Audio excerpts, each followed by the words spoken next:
அனைவருக்கும் வணக்கம். அதாவது ஆண், பெண் இந்த 2 வேறுபாடுகளான ஒரு உருவ அமைப்பில் இருவருமே ஒற்றுமையான ஒரே அமைப்பு தான் அப்படிங்கிறது மறைமுகமாக இருக்கும். அது வெளிப்படையாக தெரியாது. வெளிப்படையாக தெரிவது அது வித்தியாசம்னு நம்ம நினச்சிக்கிறோம். வெளிப்படையாக இல்லாத உணர்வுகள் அப்படிங்கிறது இருவருக்குமே ஒன்று தாங்கிறது பெண்கள் புரிஞ்சுக்கிறது இல்லை. அதாவது ஆணுக்கு ஒரு பிரச்சனை, பெண்ணுக்கு ஒரு பிரச்சனை. ஆக மொத்தம் இருவருக்கும் வேறு வேறான பிரச்சனைகள் இருந்தாலும் அந்த பிரச்சனைகள் உடல் சார்ந்த ஒரே பிரச்சனை தான் அப்படிங்கிறத புரிஞ்சுக்கணும். இப்போ பெண், ஆண் 2 குழந்தைகளும் உருவ அமைப்பில் பார்த்தா ஒற்றுமையான உருவ அமைப்பு தான். இப்போது பெண் பெரிதாகி ஒரு மகப்பேறு அடைந்த பிறகு பாலூட்டுவதற்காக உறுப்புகள் இருக்குது. அந்த உறுப்புகள் இருக்கிற இடத்துல ஆணுக்கு 2 புள்ளி இருக்குது. அது எதுக்கு அப்படின்னு யோசிக்கணும். அப்போ படைக்கும் பொழுதே பெண்ணுடைய உடல் அமைப்போடு தான் ஆண் குழந்தை படைக்கப்படுகிறது அப்படிங்கிறது முதல்ல தெளிவாக புரிஞ்சுக்கணும். இப்போ ஆண் தான் பால் கொடுக்க போகிறதில்ல. எதுக்கு அந்த இடத்துல பிளாட்டாக விட்டுற வேண்டியதானே? எதுக்கு தேவையில்லாமல் ஒரு 2 பாயிண்ட்டை வச்சு அந்த பெண்ணுக்கு உண்டான மார்பகத்தினுடைய அமைப்பில் ஒரு பாயிண்ட் மாதிரி சின்னதாக அமைப்பு எதற்காக கொடுக்கணும் அப்படிங்கிறத பெண்கள் முதல்ல சிந்திச்சு பார்க்கணும். அதனால் குழந்தைங்கிறது ஒரு 10 வாரங்கள் வரை பெண்ணுடைய கருவில் வளரும் பொழுது XY குரோமோசோம்களுடைய இணைப்பில் இது ஜெண்டர் அதாவது பால் நிர்ணயிக்கப்படுது. அப்போ அதற்குண்டான ஹார்மோன்கள் மூலமாக அது வேறுபடுத்தி காட்டப்படுகிறது அப்படிங்கிறது புரிஞ்சுக்கணும். இப்போது இந்த 2 குழந்தைகளும் 10லிருந்து 13 வயது வரைக்கும் அந்த பூ பெய்தல் அப்படின்னா அந்த பருவமடைதல் அப்படிங்கிற ஒரு நிகழ்வு நடக்குது. பெண் பூ பெய்தவுடன் அந்த பெண்ணுக்கு உண்டானது சினை முட்டை, ஆணுக்கு உண்டானது விந்தணு. இது எல்லாத்துக்கும் தெரிஞ்ச ஒன்று. இப்போ இந்த சினை முட்டை அந்த விந்தணுவுக்காக காத்திருந்து அது எக்ஸ்பைரி ஆகுது. ஒரு 15 நாட்கள் காத்திருந்து அதற்கு பிறகு அந்த சினை முட்டையானது இறந்து விடுகிறது. அப்போ அது என்ன ஆகுது? பெண்ணினுடைய உடலை விட்டு வெளியேறுகிறது. இதுக்கு தான் மாதவிடாய்ன்னு சொல்கிறாங்க. நம்ம தெரிஞ்சிருக்கிறோம். அந்த சினை முட்டை வெளியேற்றப்படுவது பெண்களுக்கு மாதம் மாதம் இயற்கையாக நடைபெறுகிறது. அப்போது ஆணுக்கு அந்த விந்தணுக்கு எக்ஸ்பைரி இல்லையா அப்படிங்கிற ஒரு கேள்வி அனைவருக்கும் எழ வேண்டும் இல்லையா? இப்போ அதே 13 வயதில் விந்து அணுக்கள் அந்த பையனுக்கு உருவாக ஆரம்பிச்சிருது. அப்போ பெண்ணுக்கு வெளியேற்றப்படுகின்ற சினை முட்டையை போல் ஆணுக்கு விந்தணு வெளியேற வேண்டும் அல்லவா? அப்படியே அவன் திருமணமாகிற வரைக்கும் இப்போது 13 வயசுலேருந்து இன்றைக்கெல்லாம் 30 வயசுக்கு மேலே திருமணம் நடக்குது. அது வரைக்கும் அந்த விந்தணுக்கள் சுரந்தது கொஞ்சோண்டு சுரந்து அது அப்படியே இருந்துக்கிட்டே இருக்குமா. திரும்ப திரும்ப தினசரி அது உற்பத்தி ஆகிட்டே இருக்குது. அப்போ உற்பத்தியானதை தாங்கக்கூடிய அளவுக்கு அந்த கெப்பாசிட்டி உள்ள அந்த இடமானது உடனே அதை வெளியேற்றி விட்டால் தானே புது விந்தணு உற்பத்தியாகி அந்த இடத்துல சேமிக்க முடியும்.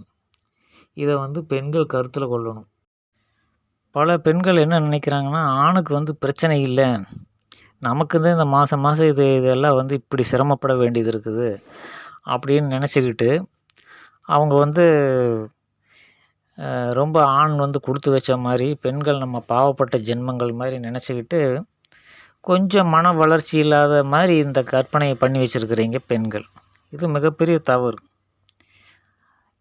ரத்தம் எப்படி சிவப்பு நிறத்தில் 2 பேர்த்துக்கு இருக்குது, அதே மாதிரி தானே எல்லா உணர்வுகளும் இருக்கும். பர்சன்டேஜ் சிறிது மாறும். அந்த ஹார்மோனுங்கிறது ஆணுக்கு இருக்கிற ஹார்மோன், ஒரு சில ஹார்மோன் பெண்ணுக்கு இருக்காது, பெண்கிட்ட இருக்கிற ஹார்மோன் ஆண்கிட்ட இருக்காது. இவ்வளோதான் சின்ன வித்தியாசம்தான். ஆனால் அந்த வித்தியாசத்தை விட உடலியல் அப்படிங்கிறத பார்க்கும் பொழுது இப்போ அந்த சினை முட்டை வெளியேறுவதற்கு உங்களுக்கு இயற்கையிலே பெண்களுக்கு அந்த மாதம் நடந்துருது. ஆணுக்கு என்ன வழி? இதை நீங்கள் சிந்திச்சு பார்க்கணும். அப்போ அந்த விந்து வெளியேறும்போது அவனுடைய மூளையில் சில கெமிக்கல்ஸ் ரசாயனங்கள் உருவாகி அவனை வந்து அதை வெளியேற்றக்கு உண்டான வழியை தேடுது. அது வெளியேற்றுறதுக்கு எங்கே வெளியேற்ற முடியும்? இணை சேர்ந்தது அது வெளியேற முடியுங்கிறதுனால பெண்கள் மீது அந்த நாட்டம் உண்டாகிறது. அப்போ வந்து பெண்களிடம் என்ன வந்து நாட்டத்தை ஈர்க்கக்கூடிய இடங்கள் எது அப்படின்னு பார்த்தா, அனைவருக்கும் தெரிந்தது தான். மெயினாக வந்து மார்பகங்கள் அப்படிங்கிறது வந்து பொதுவான ஒரு ஆணுடைய பார்வை மெயினாக அங்கே தான் வரும்.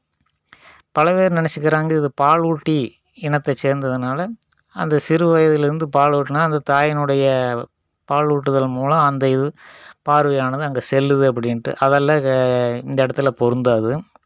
இந்த விந்தணு வெளியேறுவதற்கு மேலும் வந்து ஒரு இணை சேருவதற்கு உண்டானது ஒரு மிருகம் தானே, சோசியல் அனிமல் தானே மனிதனும். அப்போ வந்து இந்த பார்வை வந்து அங்கே செல்லும் பொழுது எல்லா நேரத்திலும் அது செல்லாது. இந்த மாதிரி அந்த விந்தணு வெளியேற்றியே ஆக வேண்டுங்கிற கட்டாயத்தில் இருக்கும் பொழுது அந்த பார்வை வரும். அப்போ பெண்கள் என்ன பண்ணுறாங்க, அது வந்து தவறாக நினைக்கிறாங்க. அப்போ என்ன பண்ணணும், இதைத்தான் அவன் பார்க்குறான் அப்படிங்கிற போது அந்த இடத்த வந்து மறைக்கணும். ஆனால் என்னங்கிறாங்க, நாங்கள் எதுக்கு மறைக்கணும் எங்கள் சுதந்திரத்தை அப்படின்னா, ஆணினத்தினுடைய இயற்கை நியதியை வந்து இருக்கிறான்னு தெரியும், அதை தடுக்க முடியாதுன்னு தெரியும், ஆனால் அதை குற்றமாக சொல்லணும். இது என்ன மனோபாவன்ட்டு புரியாத ஒரு புதிராக இருக்குது. இதனால தான் ஆண்கள் வந்து அந்த இனக்கவர்ச்சிக்கு உருவாங்கிற மெயினான இடமே அதுதான் அப்படிங்கிறது பெண்களுக்கு தெரிஞ்ச. அதுபோக உடலியல் அமைப்பு, இதை வச்சு தான் ஒரு ஆண் வந்து கவரப்படுகிறான். அது எதற்காகன்னா இந்த இதுதான் கெட்ட எண்ணம் என்பது வந்து விந்துவை வெளியேற்றி அந்த இனப்பெருக்கத்துக்கான வழியை வகை தேடுவது தான். இது எப்படி தவறாக முடியும்? பசிக்கிறவனுக்கு நீ ஏன்டா பசிக்குது அப்படின்னு கேட்டால், அது வயிற்றில் பசி எதற்காக உருவாகுது? உணவு உட்கொள்வதற்காக உண்டாகுது. நீ பசிக்கிறதே தப்புன்னு சொல்கிற மாதிரி இருக்குது இந்த விஷயம் பொறுத்த வரைக்கும். இப்போ இந்த இனக்கவர்ச்சிக்கெல்லாம் அந்த பையன் ஆட்படலை. 13 வயசுலேருந்து அவங்க திருமணமாகி மனைவியிடம் வந்து அந்த உறவு வைத்து கொள்ளும் வரை அவன் வந்து எந்த ஒரு இதுவும் பண்ணாமல் அந்த விந்தணுவை வந்து வெளியேற்றாமல் இருக்கவே முடியாது. அப்படி அவன் செயற்கையாக, அதாவது ஒரு பெண்களிடம் சென்றோ அல்லது தனக்குத்தானே அந்த இன்பம் அனுபவிக்கிற அந்த முறையிலோ எப்படியாவது விந்தை வெளியேற்றாமல் வைத்திருந்தால் அது என்ன ஆகுங்கிறது தெரிஞ்சுக்குங்க. சிறுநீர் வழியாக அது இரவு தூக்கத்தில் வந்து அவங்களே அறியாமல் அது வெளியேறி அந்த உறுப்பில் இருக்கும். பிறகு வந்து அது சிறுநீரோடு கலந்து வெளியேறிவிடும். இப்போ என்னென்னா, இயற்கையான முறையில் இது வந்து ஓவர்ஃப்ளோ ஆகி சிறுநீரோடு கலந்து போகும்போது அளவுக்கு அதிகமான சோர்வு அந்த பையனுக்கு உண்டாகும். சோப்பலாங்கியே இருப்பதுக்கு காரணம் இது ஒரு காரணம். அதாவது இந்த விந்தணுக்கள் உற்பத்தியாக ஆரம்பித்த பிறகு. அதே போல் அந்த தானே வந்து இன்பம் அனுபவிக்கிற முறையில் வெளியேறினாலும் இதே தான். பெண்களிடத்தில் வந்து அது உறவு வைத்து கொண்ட எல்லா விதத்திலும் விந்தணு வெளியேறும்போது ஒரு சோர்வு மனிதனுக்கு உண்டாகும். ஆனால் சந்தோஷம் உண்டாகிறதா நினைக்கிறாங்க. அந்த ஒரு சில நொடிகள் வந்து சந்தோஷமாக இருந்தாலும் அதற்கு பிறகு நாள் முழுக்க மனிதனுக்கு முழு சோர்வாக இருக்கும். பெண்களுக்கு எப்படி மாதவிடாய் காலத்தில் அவ்வளோ சோர்வு இருக்குதோ அதே தான் உணர்ந்து கொள்ளுங்கள். சும்மா என்னமோ ஆண் வந்து இன்பம் அனுபவிக்கிறான், அவனுக்கு ஒன்றும் பிரச்சனை இல்லைன்ட்டு பல பேர் நினச்சிக்கிறாங்க. அது மிக மிக தவறு. இது அவனுடைய உடம்பு மட்டும் நீ இரும்புலையே செஞ்சுருக்குது, அதுவும் ரத்தம் சதை எலும்புனால ஆன ஒரு அமைப்பு தாங்கிறத புரிஞ்சுக்கணும். எப்படி மாதவிடாய் காலத்தில் அந்த உதிரப்போக்கு ஏற்படும்போது பெண்ணுக்கு ஏற்படக்கூடிய சோர்வு, அனைத்து இந்த மன சம்பந்தமான பிரச்சனைகள், எரிச்சல் வரும், எல்லாமே இந்த மாதிரி ஆணுக்கு அப்படி தான். அந்த விந்து வெளியேறிய பிறகு ஆணுக்கு இதே போல் தான் உடலியல் பிரச்சனைகள் இருக்குது. இது ஆண்களுக்கு தானே தெரியும், பெண்களுக்கு எப்படி தெரிய வாய்ப்பே இல்லையே. பெண்களுடைய இது வந்து இது உதிரப்போக்கு ஏற்படுவதை நம்ம பார்க்குறோம், கண்களால் பார்க்குறோம். எல்லோரும் அதை உபயோகிக்கக்கூடிய பொருள்களெல்லாம் கடையில் விற்கிது, எல்லாம் ஆண்களுக்கு தெரியுது தெளிவாக இவ்வளவு பிரச்சனைகள் இருக்குது அப்படிங்கிறது. ஆனால் பெண்களுக்கு வந்து இந்த ஆண்களுடைய பிரச்சனைகள் தெரிவதில்லை. அதனால் என்ன பண்ணுறேன், சில்லற நாய் என்னை வந்து பார்க்குறான் பார், அது வந்து இயல்புங்கிறத புரிஞ்சுக்கணும். பெருமையாக எடுத்துக்கிற பெண்களும் இருக்கிறாங்க, நம்மளை நோட்டம் அடிக்கிறான் அப்படின்ட்டு. என்னென்னா, இந்த விந்தணுனுடைய வீரியத்தால் அவன் வந்து அத்துமீறி செயல்படுவது தான் இங்கே பிரச்சனைகளை பெண்கள் இடத்துல உண்டாக்குது. அப்போ இந்த அத்துமீறி செயல்படாத அளவுக்கு கல்வி அறிவை இந்த பசங்களுக்கு வந்து கொடுக்க வேண்டியது யாருடைய கடமை? பெற்றோர்களுடைய கடமை. குறிப்பாக தாயுடைய கடமை தான். இந்த மாதிரி 10 வயசில் இருந்தே சொல்ல ஆரம்பிச்சணும். கொஞ்ச நாள் ஆனால் உனக்கு இந்த மாதிரி எல்லாம் எண்ணம் வருண்டா, இதெல்லாம் அப்படி இருக்கக்கூடாது, அது தானாக கல்யாணம் ஆகும்போது அது சரியாயிரும் அப்படின்னு கொஞ்சம் கொஞ்சமாக அதை பற்றின இது இருந்ததுன்னா, அப்புறம் ஃப்ரெண்ட்ஸுகளோட கலக்கும்போது ஆட்டோமேட்டிக்காக அவன் கடுத்து குட்டிச்சவராக்கி போடுவானுங்க. போனோடனே முதல்ல இப்படியெல்லாம் செய்யலையா? என்னடா 13 வயசு 7ஆம் கிளாஸ் வந்துட்டேன், இதெல்லாம் செய்கிறது இல்லையா? செஞ்சு பாரு தெரியும் அப்புறம் அப்படின்னு இந்த கூட உடன் இருக்கிற நண்பர்கள் மூலமாக தான் இந்த பழக்கங்கள் வந்து உருவாகுது. அது வரைக்கும் அவன் குழந்தையாக தான் இருப்பான். விந்தணு இருந்தாலும் அதனுடைய இதை தாங்காமல் பிதுக்கான்னு முழிச்சிட்டு திரிஞ்சிட்டு இருப்பான். இப்படி சொல்லித்தர ஆட்கள் வரும்பொழுது அது அந்த பழக்கத்துக்கு அடிமையாகி ரொம்ப தினசரி எல்லாம் வந்து அதை வெளியேற்றினால் உடம்பு ரொம்ப பலவீனப்பட்டு போய்விடும். அதனால் அந்த குறிப்பிட்ட வயதில் வந்து நம்ம அந்த பாலியல் கல்வியை வந்து குழந்தைகளுக்கு சொல்லி வளர்க்கணுங்கிறது தான் முக்கியமான விஷயம். பெண்கள் சொல்கிறதுனால ஒன்றும் தவறு கிடையாது. ஏன்னா விலங்குகளை வச்சு உதாரணம் காட்டி நம்ம அதை சொல்லலாம், ஒன்றும் தவறு இல்லை. ஆனால் பெண்கள் தான் வெட்கப்படுறாங்கன்னு நினைக்கிறேன். அப்படி இருக்கிறதுனால தான் ஆண்கள் வந்து இப்படி இருக்கிறாங்க அப்படிங்கிறது தெளிவாக தெரிஞ்சுக்கணும். அதனால் ஒரு கொலை குற்றமாக இதை பார்க்கக்கூடாது. வரம்பு மீறி மிக வந்து இந்த ஆபாச படங்களெல்லாம் பார்த்துட்டு இப்போ செஞ்சானே அவனாசியில் ஒருத்தன், அது வந்து மன்னிக்க முடியாத குற்றம். அது குற்றம்னா அப்படி ஒரு பைத்தியகாரத்தனமான குற்றம்னு அப்படின்னு சொல்லலாம். ஆக அந்த காலத்தில் காந்தி நேரு காலத்தில் 13 வயசில் ஆண்களுக்கு கல்யாணம் பண்ணி வச்சுருவாங்க. அதனால் இந்த பிரச்சனைகள்லாம் அந்த காலத்தில் வரல. காலம் போக போக வயசு அதிகரித்து 15 வயசு 18 வயசில் திருமணம், ஆணுக்கு 20 வயசில் திருமணம் சொல்லி இப்போ 23 என்னமோ வந்து நிற்கிது. இன்னும் கொஞ்சம் நாள் போனால் 50 வயசில் திருமணம் பண்ணுது. அப்புறம் சமூக சீர்கேடுகள் உருவாவதற்கு இதுதான் காரணம். அதுக்காக 13 வயசில் திருமணம் பண்ணி வைன்னு நான் சொல்லலை. இது வந்து அடிப்படை சோசியல் என்ன மாதிரி சமுதாயத்தில் மாற்றங்கள் நேருதோ அதுக்கு தகுந்த மாதிரி விளைவுகளும் ஏற்படும் அப்படிங்கிறத நம்ம பெருந்தன்மையை ஏற்றுக்கணும் இல்லையா? சும்மா எதுக்கு எடுத்தாலும் அந்த காலத்தில் மூட நம்பிக்கையில் இருந்தாங்கன்னா இப்போ இருக்கிறவனுக்கு தான் பைத்தியகார பயலுக அப்படிங்கிறது தெரியுது. அந்த காலத்தில் வந்து சரியாக சிந்தனை பண்ணி தான் இதெல்லாம் வந்து காலகாலத்தில் செய்யணும் அப்படின்ட்டு செஞ்சாங்க. இப்போ வந்து ஒரு டாக்டருக்கு படிக்கிறவன் +2 முடித்து இந்த நீட்டு எழுதி அதுக்கு பிறகு MBBS முடித்து அதுக்கு பிறகு 2 வருஷமே என்னமோ அரசு பணி செஞ்சு அதுக்கு பிறகு என்னென்னமோ செஞ்சு மேற்படிப்பு எல்லாம் முடிக்கும்போது அவன் வயசாகிடுது. அவனுடைய விந்தில் வந்து அந்த பவரே போயிடும். 10-15 வருஷம் கழித்து அப்புறம் குழந்தை இருக்காது. டாக்டரே வந்து என்ன பண்ணுவான், குழந்தை பேர் மருத்துவமனைக்கு சம்சாரத்தை கூட்டிகிட்டு போவான். இவனும் போய் செக் பண்ணிகிட்ருப்பான். இதுதான் இன்றைக்கி நடந்துகிட்ருக்குது. அடிப்படை அறிவு இல்லாத சமுதாயமாக மாறிப்போச்சு. அதெல்லாம் காலகாலத்தில் செஞ்சு வைக்கணும். அப்போ வந்து என்னென்னா அவன் வேலை இருக்காது. கல்யாணத்தை பண்ணி வச்சு அந்த காலத்தில் கூட்டு குடும்பமாக இருந்ததுனால இந்த பிரச்சனைகள் எல்லாம் இல்லை. சாப்பாட்டுக்கு பிரச்சனை இல்லை, துணிமணிகளுக்கு பிரச்சனை இல்லை. இந்த காலத்தில் தனி குடும்பமாக இருக்கிறதுனால எல்லா பிரச்சனைனால தான். தனி குடும்பம் அந்த ஃபாரின் கல்ச்சர், அந்த தனி ஒண்டி குனித்தனம்பாங்களா, பல விதமாக சொல்லுவாங்க. அந்த ஒண்டி குனித்தனம் தான் இந்த மாதிரி பண்ணி போடுச்சு. ஒண்டி குடித்தனம் 13 வயசில் ஒண்டி குடித்தனம் கொண்டு போய் வச்சா அவனுக்கு என்ன தெரியும்? அதனால் கூட்டு குடும்பத்தில் இருந்த அந்த அமைப்பு வந்து உடைஞ்ச போது இது போல் ஆகிப்போச்சு.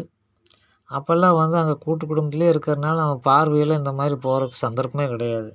எல்லா உறவு தானே இருப்பாங்க அந்த பெரிய குடும்பத்தில். இப்போ வந்து வீட்டுக்குள்ளே அம்மா அப்பாவை தவிர ஏதோ பெண் குழந்தை ஒன்று இருக்குது, அவ்வளோதான். வெளியில் வந்தான்னா அவனுடைய பார்வை பூரா இப்படி தான் போகும். இதை வந்து ஒன்றும் தடுக்க முடியாது. அது வந்து இயற்கைங்கிறத புரிஞ்சுக்கணும். அதுக்கு வந்து அந்த மாதிரி இருந்ததுன்னா திட்டக்கூடாது. அவங்க அதை வந்து தவறுன்ட்டு நம்ம சொல்ல முடியாது. இது வேண்டாங்கிற மாதிரி அவங்களுக்கு வேணால் உணர்த்தலாம். அதுக்கு என்ன வழியோ. 2வது வந்து